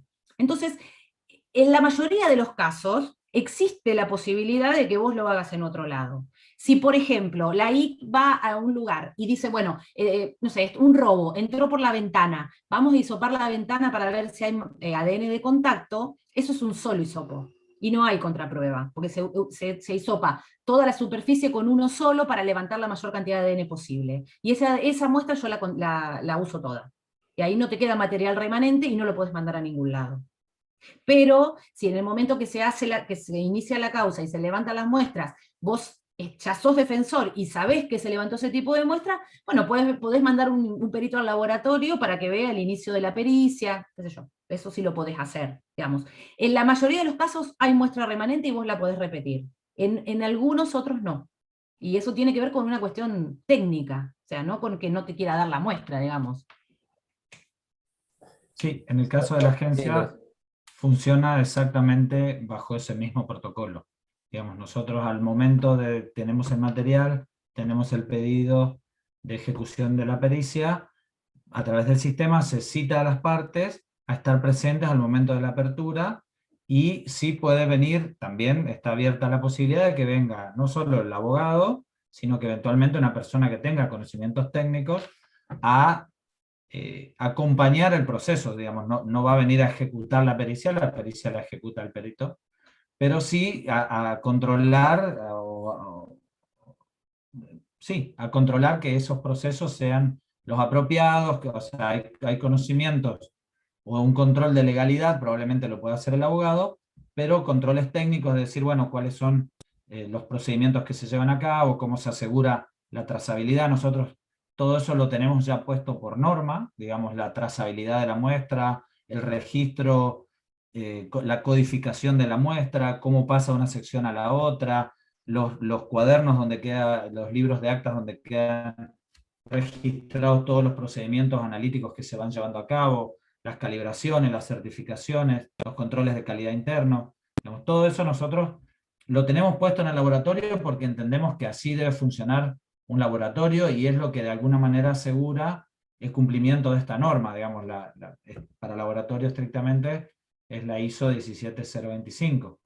Digamos, entonces, bajo ese concepto hay que asegurar toda esta cuestión de trazabilidad, que ya está, la hacemos, digamos, venga la defensa o no. Digamos, es algo que ya sucede hace tiempo y está abierto, y es más, hay veces que tenemos por ahí reclamos en este sentido, si yo quiero que me lo proceses ya, y decir, bueno, pero tenemos nuestros plazos y esos plazos incluyen citar a las partes, digamos, yo no lo puedo recibir hoy y procesar mañana.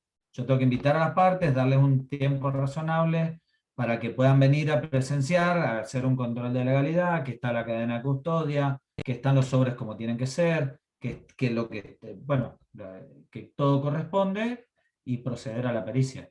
También en muchos casos el material queda disponible, en algunos, sobre todo en las muestras biológicas, es donde se agota con mayor facilidad, y en general tienen conservaciones más cortas. Claro. Si vos querés hacer pericias caligráficas sobre un documento, pues nosotros hacemos la pericia caligráfica y se devuelve el documento inalterado, digamos, y se pueden repetir cuantas pericias sean necesarias.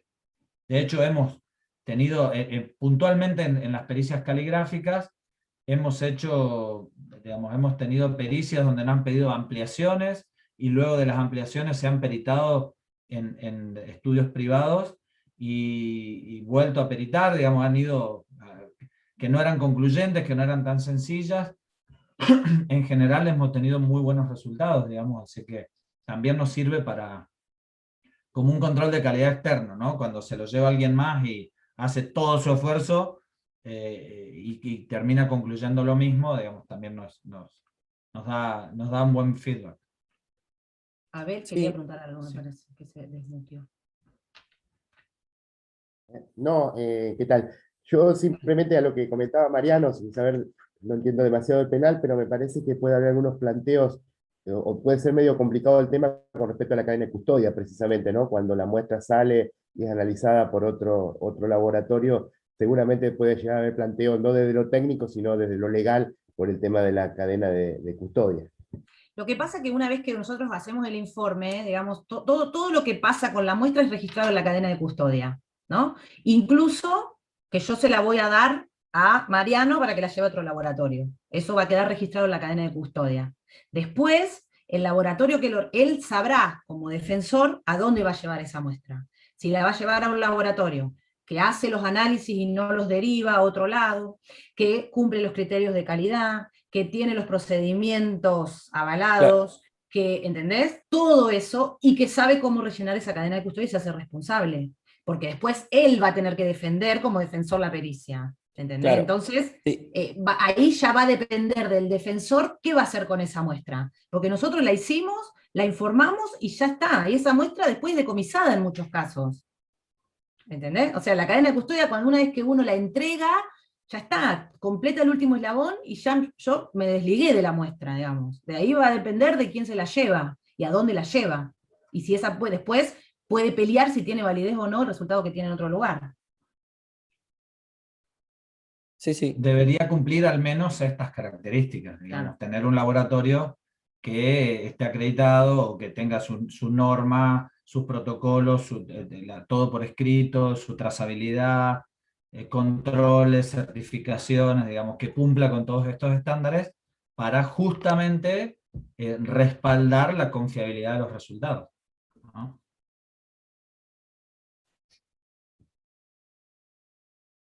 Sí, sí, que sin duda eso va a tener que ver después en realidad con la defensa de la prueba que uno haga y en cuanto a la credibilidad de lo que está aportando al debate una vez que la incorpore, con lo cual, Tal cual.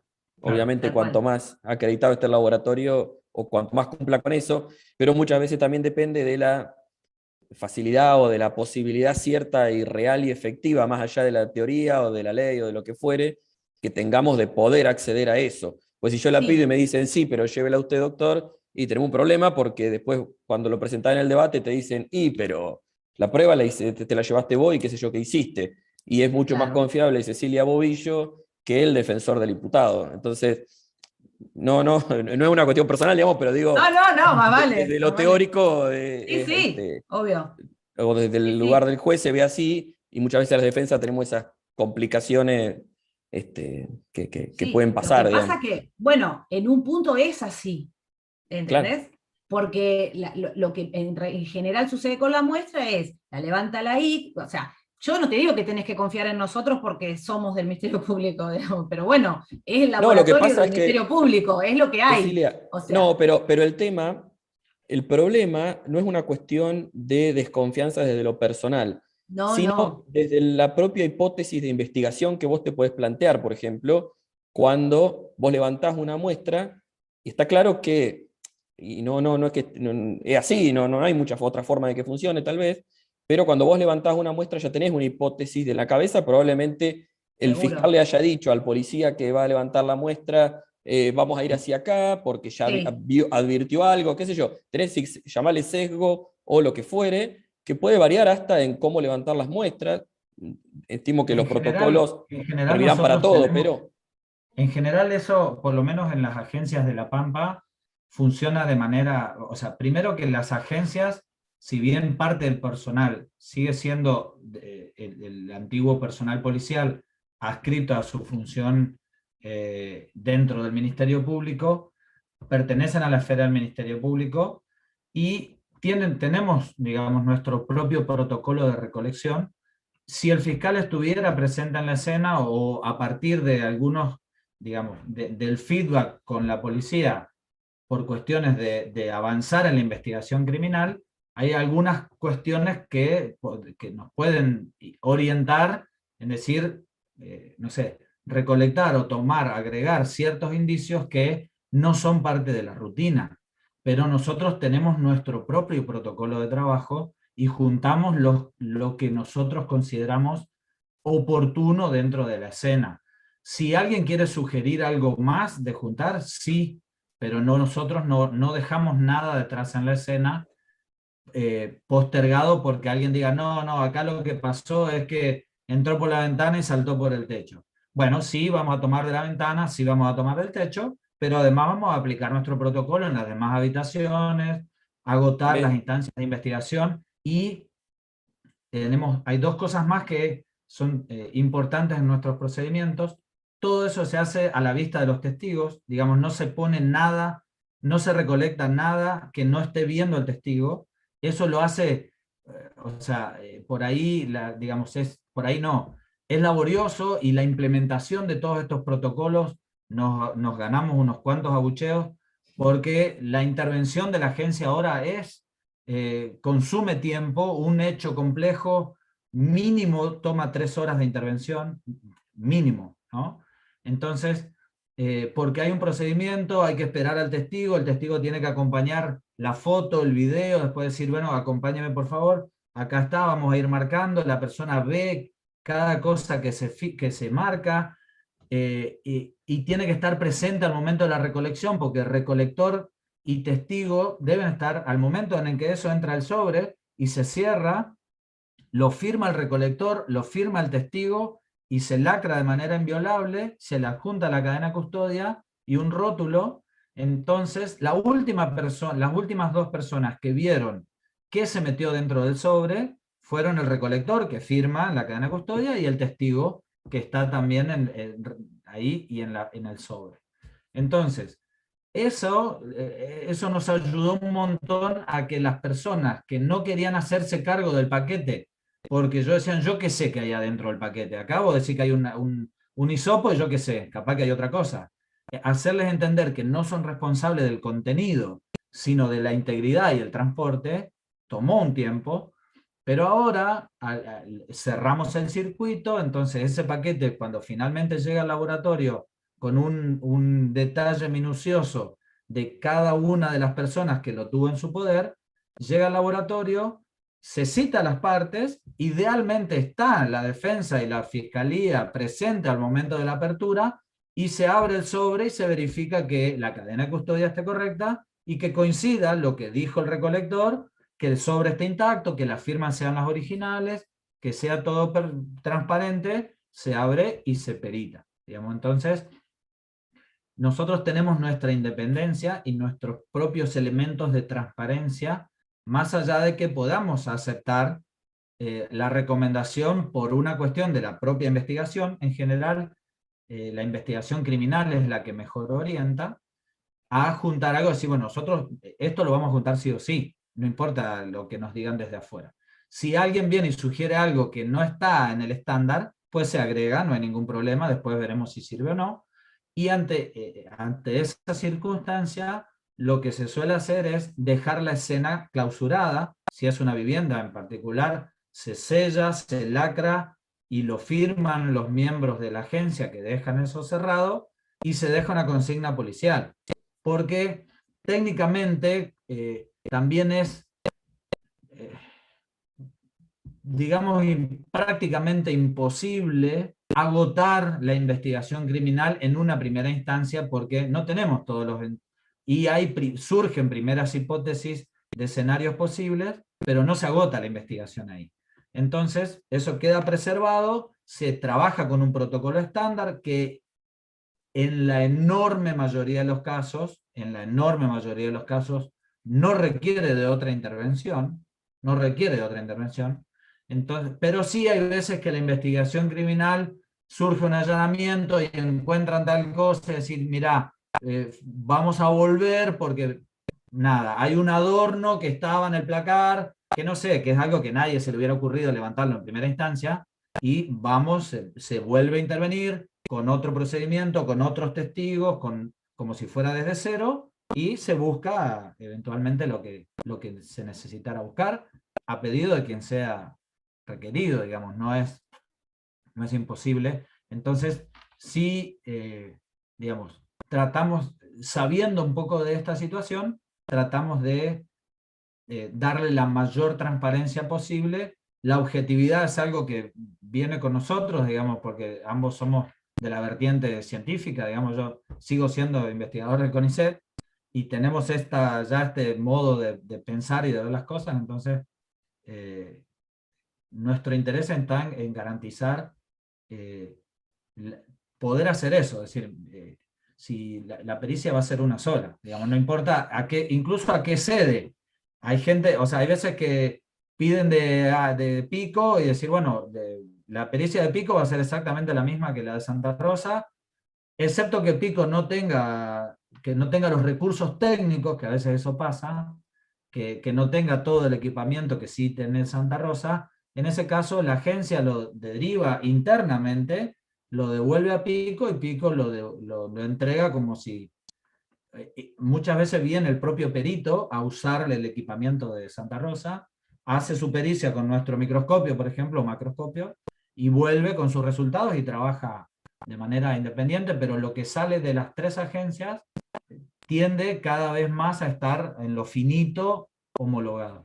Yo por eso te decía, Mariano, que a veces no tiene que ver con cuestionar digamos, que porque lo hacemos nosotros está bien, sino que tanto el laboratorio como la agencia tiene un montón de protocolos, cumplimos un montón de pasos y nos peleamos un montón con los fiscales. O sea, sí, nosotros hacemos lo que queremos, no hacemos lo que queremos, pero tenemos protocolos y cumplimos los protocolos, ¿me entendés? Le pese a quien le pese. Entonces después tenemos manera de comprobar esa trazabilidad. Por eso si después vos te cuestionan, vos te llevaste la muestra y no sé qué pasó con tu muestra, y es más cuestionable. Nosotros tenemos un montón de maneras de probar qué pasó con esa muestra. ¿me entendés? Porque tenemos un montón de protocolos, cumplimos un montón de pasos, independientemente de quién lo pida, de para qué se va a juntar esa muestra, de qué se va a hacer, de todo eso, independientemente de eso, tenemos registro de todo. Entonces eso de alguna manera hace que sea un poco más confiable o que se pueda hacer una trazabilidad de la muestra. Saber qué pasa, que es diferente que si vos te la llevás y lo llevás a un laboratorio en Buenos Aires, que no sabemos qué pasó en el camino, si se abrió, si no se abrió, ¿entendés? No es por no confiar en quien se la lleva, sino porque nosotros tenemos todo esto estandarizado, todas las agencias y el laboratorio. Sí, y está abierto o sea, siempre se invita al momento de la apertura a las partes, que Sí. estén presentes. Tal cual. Y es lo que tarde o temprano va a terminar garantizando o cerrando este círculo, porque hay un montón de cosas que nosotros las hacemos por el deber ser, digamos, y no porque todavía Nadie digamos, lo pida. pero cuando se empiecen a pedir, definitivamente va a tomar sentido todo esto de decir, bueno, nosotros estamos, o sea, siempre los invitamos y nunca vienen, digamos, sistemáticamente hacemos citamos a las partes, y la persona que cita, que hace el acta, que hace el registro, que los espera, que pone todo arriba de una mesita, a las 9 de la mañana están citadas las partes, pone todos los sobres arriba de una mesa, vidrio de por medio para no contaminar, esperando que venga la apertura. Si che, son 9:30, no va a venir nadie. Y no va a venir nadie. Hacemos un acta de, bueno, no vinieron las partes, seguimos trabajando, pero siempre está esa puerta abierta, es de puertas abiertas, a que ambas partes estén a ese momento, que es el momento importante, porque después, digamos, es lo que nosotros nos esforzamos más por garantizar. Quizá porque nos sentimos absolutamente confiados del respaldo técnico, entonces técnicamente nos sentimos como muchísimo más sólidos que jurídicamente, Claro. y también entendemos que es mucho más fácil para cualquiera de las partes cuestionar el defecto de procesal que el defecto analítico técnico. Entonces, en ese juego tratamos de darle la mayor solidez posible, porque después sabemos que tenemos lo mejor que la provincia puede financiar, digamos, técnicamente. ¿Sí? Gracias. Bueno, Cecilia y Luciano, muchísimas gracias, ya le hemos robado 2 horas de su tiempo y bueno, gracias, han sido muy claros con toda la explicación que nos han dado y bueno, nada más que agradecerles en nombre de todos los Última colegiados. cosa, que si quieren contactarse con nosotros, en la página del Ministerio Público están los teléfonos del laboratorio, el mío ya lo tienen un montón, particular, y el teléfono de la IC también, así que cualquier consulta, lo que sea, en la página del Ministerio Público está todo. Ahí pueden llamar y cuando quieran. Muy bien. Muchísimas Bueno, gracias por la Gracias a invitación. los dos, Gracias por la gracias a paciencia. todos los participantes. Nos vemos, adiós.